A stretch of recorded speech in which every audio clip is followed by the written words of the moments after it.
Hello student, मैं एकता सिंह आप सभी का ज्ञान चैतन्य चैनल में बहुत बहुत स्वागत करती हूँ।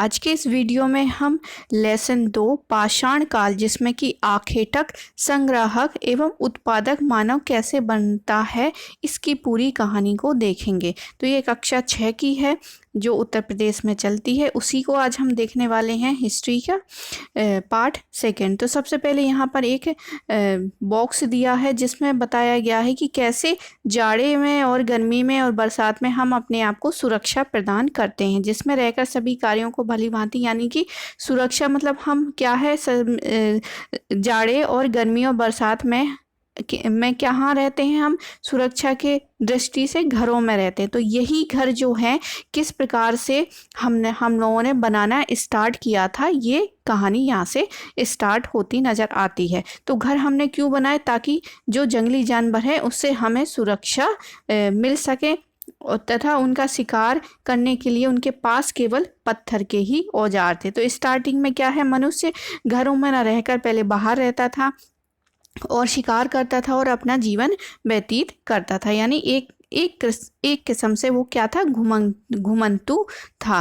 अब हम देखते हैं कि मानव में परिवर्तन कैसे हुआ। मानव शास्त्रियों के अनुसार आज से लगभग 2 करोड़ वर्ष पूर्व मानव विकास की प्रक्रिया क्या हो चुकी थी, आरंभ हो चुकी थी। उस समय उन्होंने कुछ महत्वपूर्ण शारीरिक परिवर्तन हुए, जैसे कि दोनों पैरों पर खड़े होना किसने सीखा, मानव ने सीखा। यानी पहले क्या है, वो 4 पैरों से मतलब हाथ पैर जो हैं उनके उससे सीधा खड़ा नहीं हो पाता था। जैसे जानवर के 4 पैर होते हैं, उसी तरह से मानव भी क्या है, इसी तरह से जानवरों की भांति ही चलता था। अंगूठे के कारण वस्तुओं को पकड़ने, यानी जो हाथ का अंगूठा है उसको क्या हो गया, मनुष्य क्या है हाथ के अंगूठे का उपयोग करने लग गया, जिससे क्या हो गई, चीज़ों को, किसी वस्तु को पकड़ने में उसकी जो है क्षमता विकसित होने लगी, जिसमें महत्वपूर्ण कार्यों को वो आसानी से करने लग गया। मस्तिष्क के आकार एवं क्षमता में भी विस्तार होता है मनुष्य के,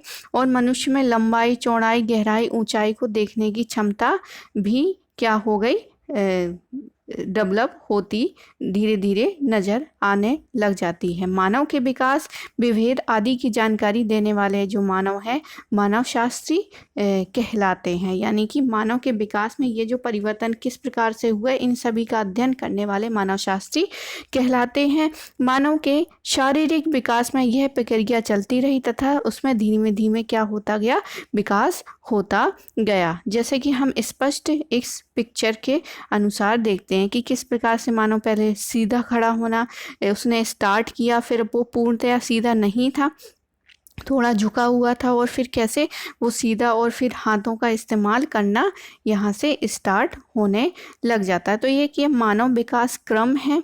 आगे देखते हैं। आगे यहाँ पर दिया है, इन महत्वपूर्ण बदलावों के कारण मानव अपने आसपास के वातावरण एवं परिस्थितियों के साथ सामंजस्य करने लगा। अब उसने अपने हाथ एवं मस्तिष्क का अधिक प्रयोग करना सीख लिया था, और जब वह अपनी ज़रूरतों के लिए पत्थर के औजार और उपकरणों का निर्माण करने लगा, उन्हीं पत्थरों के उपकरणों से हमें उसके होने का पता चलता है। तो मानव है मतलब मानव होने का पता कब चला, जब उसने उपकरणों का इस्तेमाल अपने शिकार में या फिर जीवन व्यतीत करने के में जब उपकरणों का उपयोग किया, तब से ही उसके होने का पता चलता है। अब यहाँ पर पाषाण काल, तो पाषाण काल मतलब ऐसा काल जब मानव ने पत्थरों को ही हथियार बनाया, पत्थरों का ही उपयोग किया। ठीक है, तो उस काल को पाषाण काल कहा जाता है। अब इसको भी 3 भागों में बांटा गया है। एक सबसे पहले है पूरा पाषाण काल, फिर है मध्य पाषाण काल, और तीसरा है नव पाषाण काल। अब तीनों में ही पत्थर उपयोग किए जाते थे, और जो पहला है पूरा पाषाण, इसको भी 3 भागों में डिवाइड किया है, जिसमें पूरा पाषाण काल, मध्य पूरा पाषाण काल और नव पूरा पाषाण काल सम्मिलित हैं।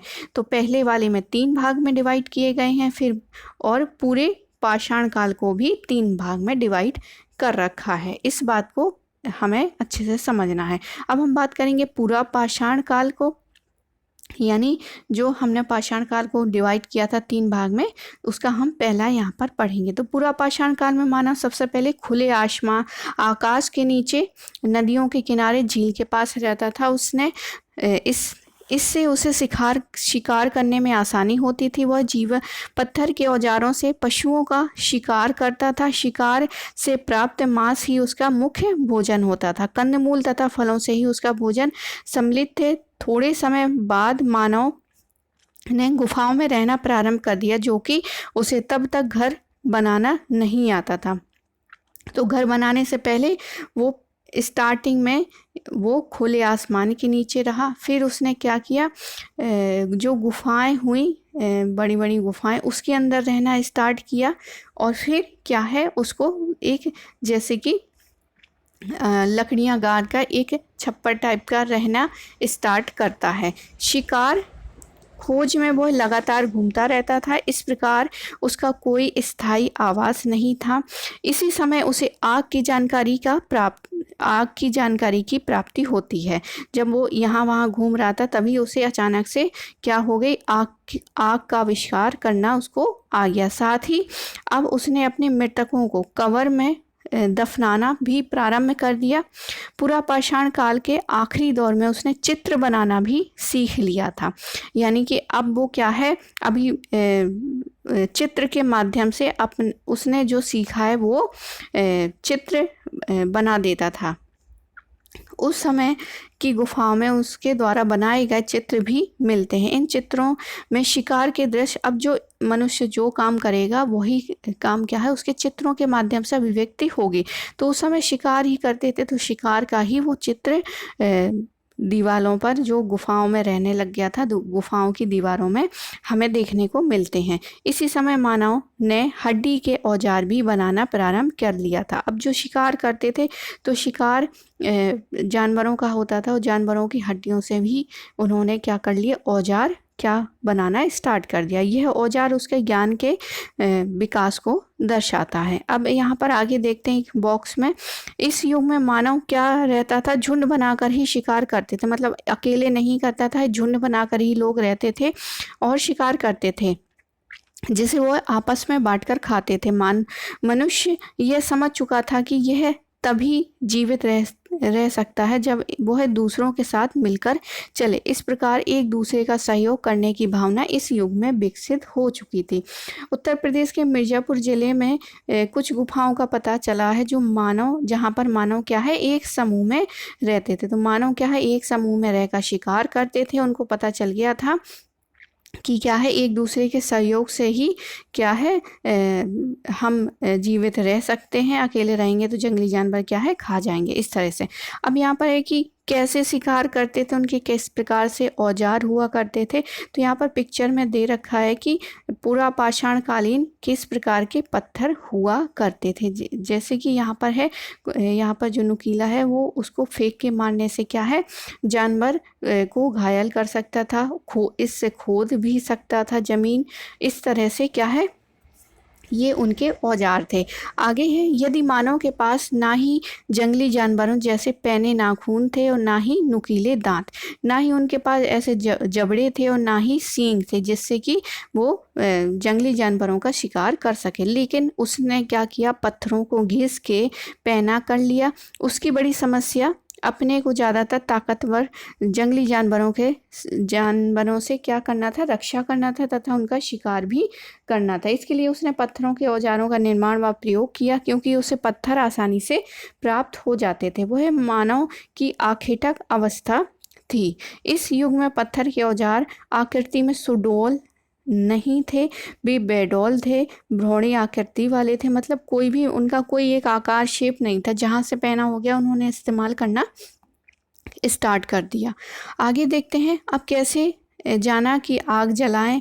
तो उन्होंने कैसे जाना, औजार बनाने के लिए वे पत्थर एक दूसरे पर क्या करते थे, चोट मारते थे। उससे क्या है, जब हम एक पत्थर से दूसरे पत्थर पर चोट मारते हैं तो घर्षण के कारण क्या हो जाती है, चिंगारी निकलने लगती है, और यही चिंगारी क्या हो गई, उनको आग का ज्ञान करा गई। इससे वह सूखी पत्तियों की टहनियों आदि को जलाने में उपयोग किया जाने लगा।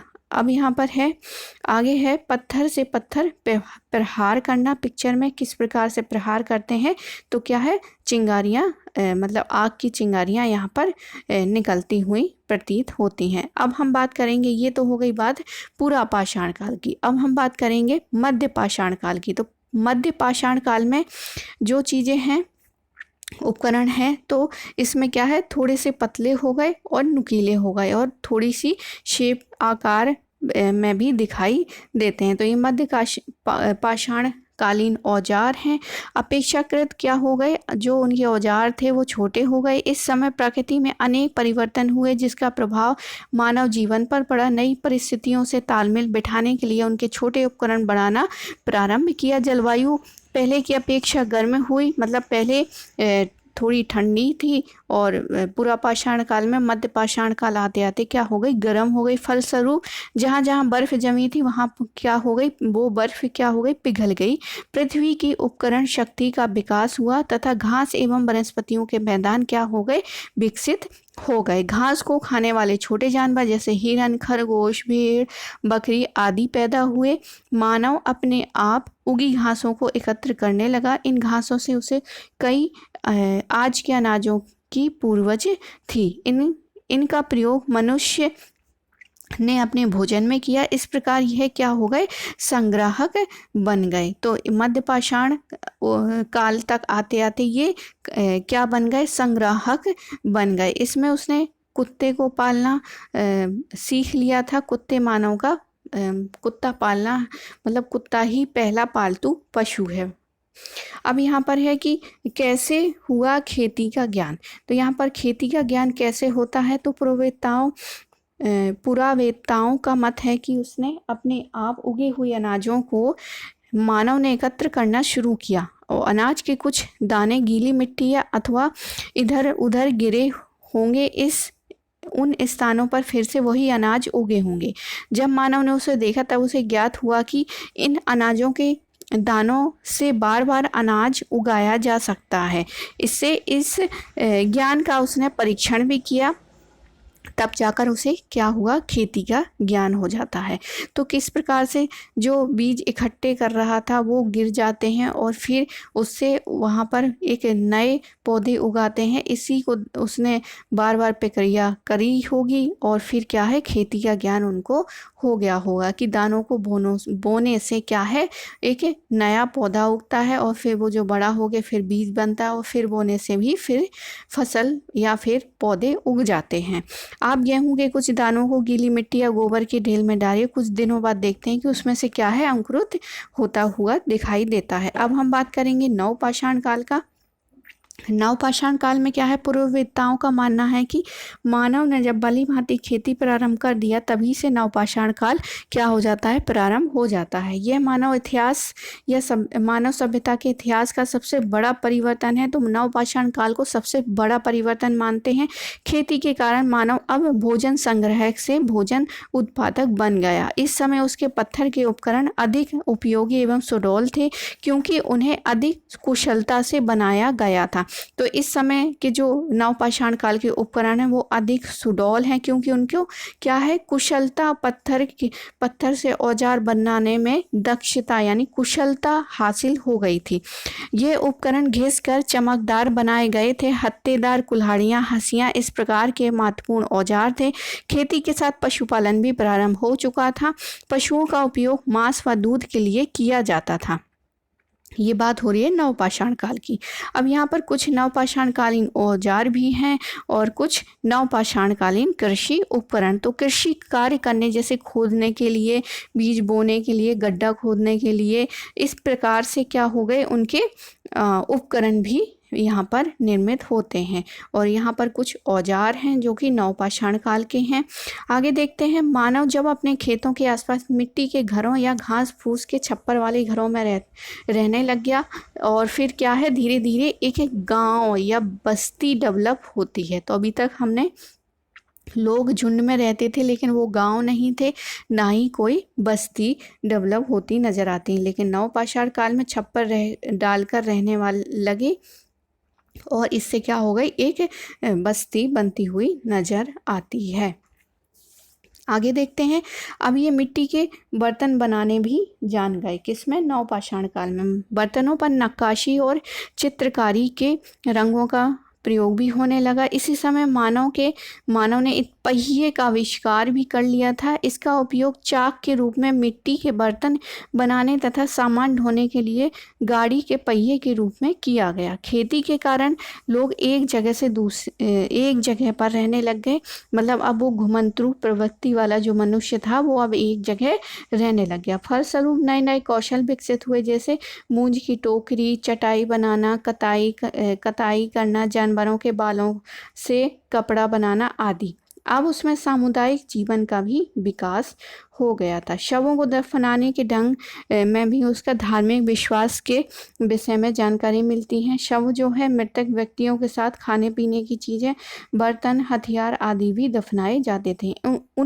इन लोगों का विश्वास था कि मरने के बाद भी व्यक्ति उनका उपयोग करेगा। इसलिए क्या है, एक व्यक्ति जो चीज़ें इस्तेमाल करता था उन सभी को क्या कर देते थे, जहाँ पर व्यक्ति का अंतिम संस्कार किया है, चाहे वो दफनाया है या फिर जो भी है, उन्हीं के साथ उनकी चीज़ों को भी रख दिया जाता था ताकि मरने के बाद वो उनका उपयोग कर सके। ऐसी उस समय मान्यता थी। आगे है धातु काल। अब धातु काल कब आता है? तो नवपाषाण के अंत होते होते पत्थर के साथ धातुओं का इस्तेमाल शुरू हो गया। धातुओं में सबसे पहले कौन सी धातु थी? तो तांबे की धातु थी, जिसका कारण इस युग को ताम्रपाषाण युग कहा गया। तो नवपाषाण काल के बाद कौन सा काल आता है? ताम्रपाषाण काल, क्योंकि इस समय क्या है, तांबे का उपयोग होता बड़ी संख्या में नजर आता है। मानव ने तांबे की खानों का पता लगाकर उसे तांबा खोदकर निकालना शुरू किया। उच्च तापमान में तांबे को पिघलाने तथा सांचे की सहायता से धातु द्रव को विविध रूप देना भी उन्होंने सीख लिया। यह मानव विकास की एक महत्वपूर्ण खोज थी। आगे है, धीरे धीरे मानव ने तांबे तथा जस्ते को मिलाकर मिश्रित कांसा बनाना सीख लिया। मानव जीवन इसकी प्रगति तथा संघर्ष की कहानी है। तो प्रारंभिक मानव ने अपनी समस्याओं से जूझते हुए अपने को जीवित रखा और अपनी उन्नति एवं अपने को सभ्य बनाया। तो आगे वाला हम जो पढ़ेंगे वो है सिंधु घाटी सभ्यता या हड़प्पा सभ्यता। इसके बारे में देखेंगे। ये एक नदी घाटी सभ्यता थी, तो इसके बारे में हम अगले वीडियो में देखेंगे। तो यहाँ पर आज के लिए बस इतना ही। मिलते हैं एक और वीडियो में। जब तक के लिए आप सभी का बहुत बहुत धन्यवाद।